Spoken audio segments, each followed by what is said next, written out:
Obrigado por aceitar nosso convite. Muito obrigada pelo convite. Bem, nós temos aí uma estatística feia, né? Feia. A que se pode atribuir, Márcia, esse ranking, na tua visão? É a má formação dos condutores, a má educação no trânsito desses condutores jovens? Qual a explicação para tantos acidentes e tantas mortes?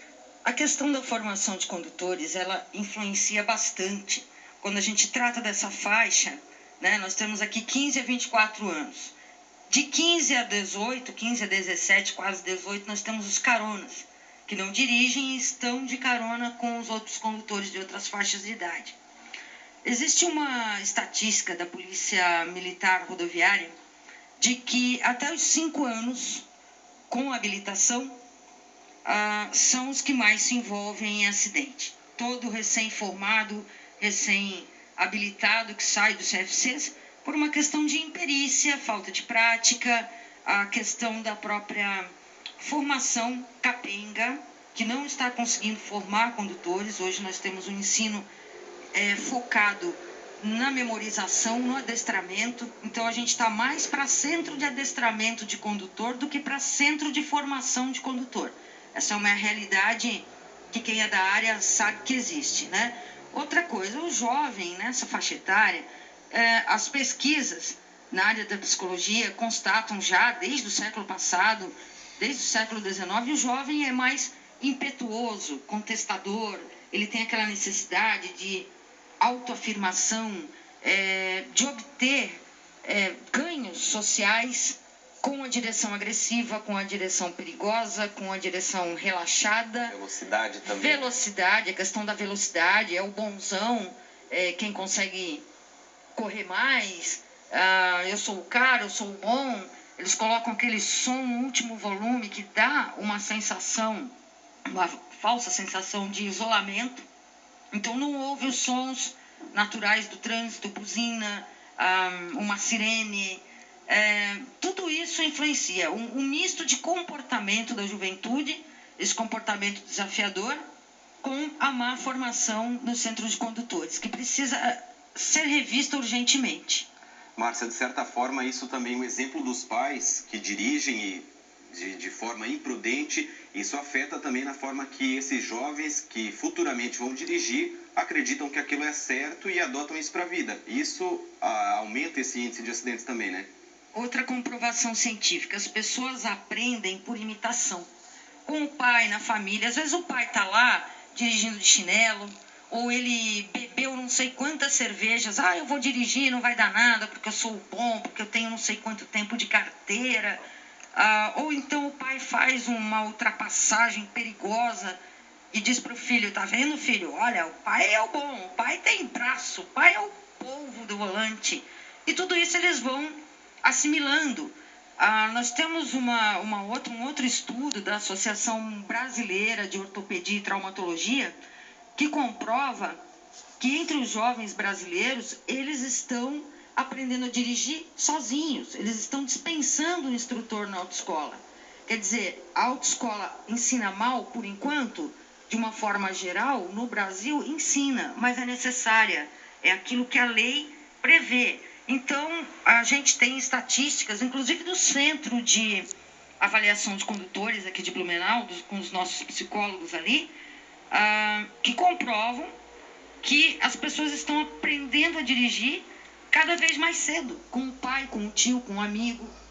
O garoto que mesmo a família repreende, ele vai tentar dirigir com outras pessoas, antes do tempo, incentivado, principalmente menino, né?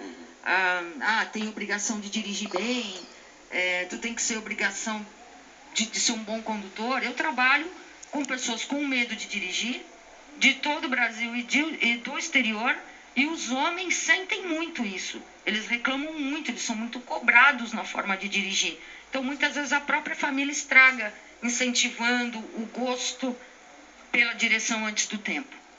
Márcia, tem uma determinação que é recente isso, né? De inserir nas escolas educação no trânsito. Na tua visão, isso iria contribuir para melhorar esses índices e educar esses futuros condutores a respeitarem o trânsito, a sinalização e principalmente os pedestres? Com certeza. Uma das primeiras experiências que nós tivemos no Brasil foi em Mato Grosso do Sul. Eu vim de lá há pouco tempo. Lá eles já estão aplicando a resolução 265, que é uma resolução em que os jovens no ensino médio, nos primeiros anos do ensino médio, eles vão ter na escola todo o conteúdo teórico que teriam no CFC, só que com uma carga horária que chega a ser 10 vezes maior. Quem vai ministrar isso? É o próprio instrutor de autoescola. Ele dá toda essa preparação.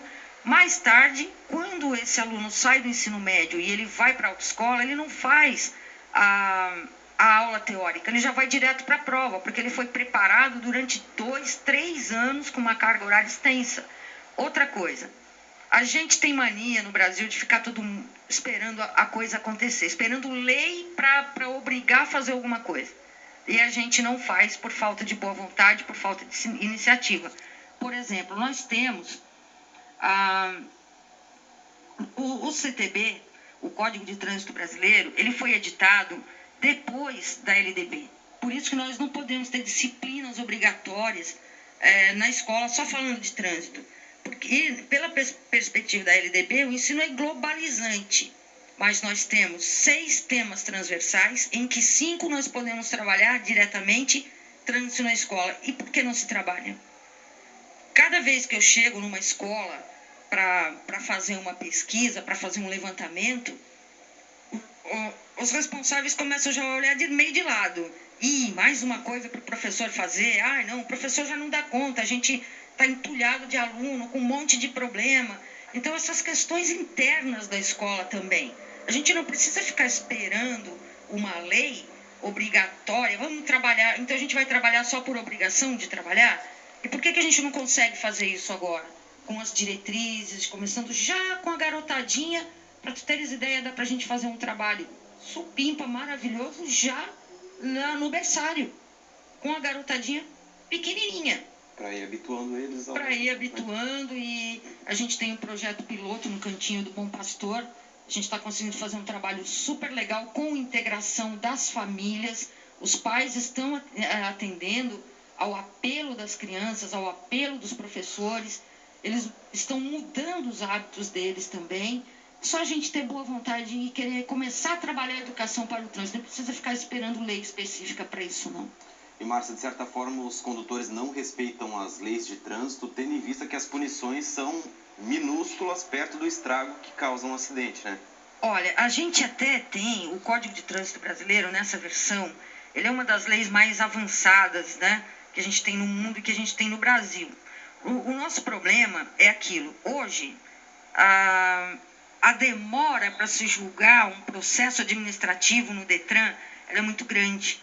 Pessoas que, para cassação do direito de dirigir, por exemplo, a própria suspensão do direito de dirigir, esses processos estão levando de 5 a 7, 8 anos para serem julgados. As pessoas não entendem quando alguém mata no trânsito, vai para a delegacia e recebe a carteira na hora ou 5 dias depois. É que existe, é uma cláusula pétrea, não se mexe em cláusula pétrea na Constituição brasileira, o direito do contraditório, da ampla defesa. Eu não posso punir, o Detran não pode punir ninguém, enquanto o processo não for esgotado todos os recursos.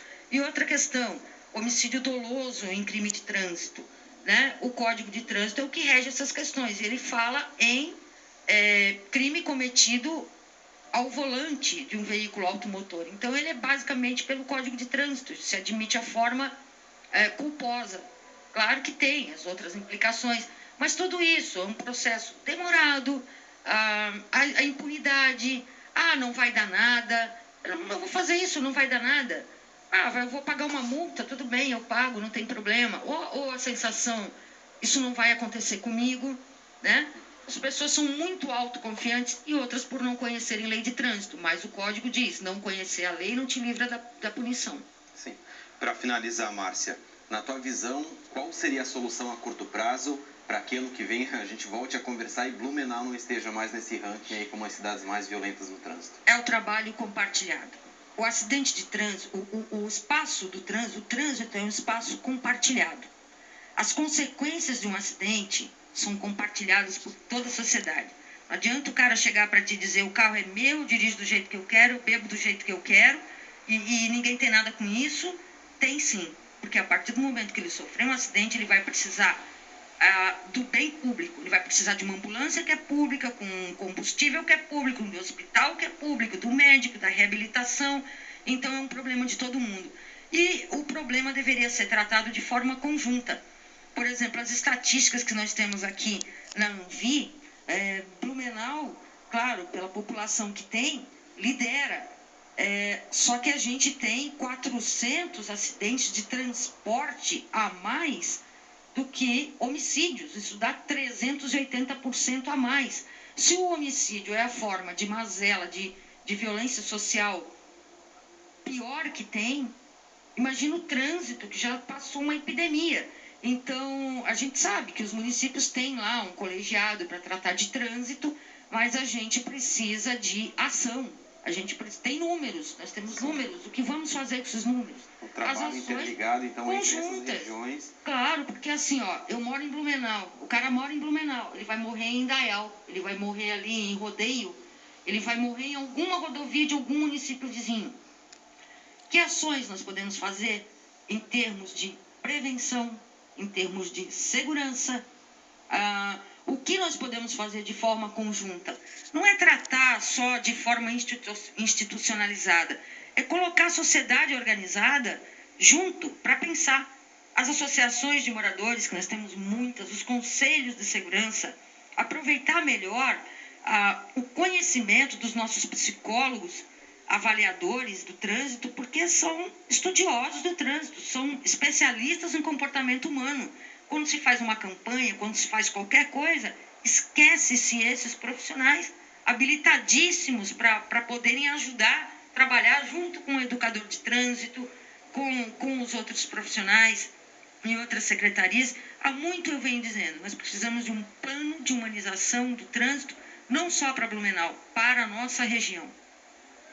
Ok, Márcia, obrigado pela tua participação aqui no Jornal de Blumenau e boa noite. Muito obrigada, muita prudência e paz no trânsito a todos. Nós vamos ao intervalo comercial e no próximo bloco você acompanha caso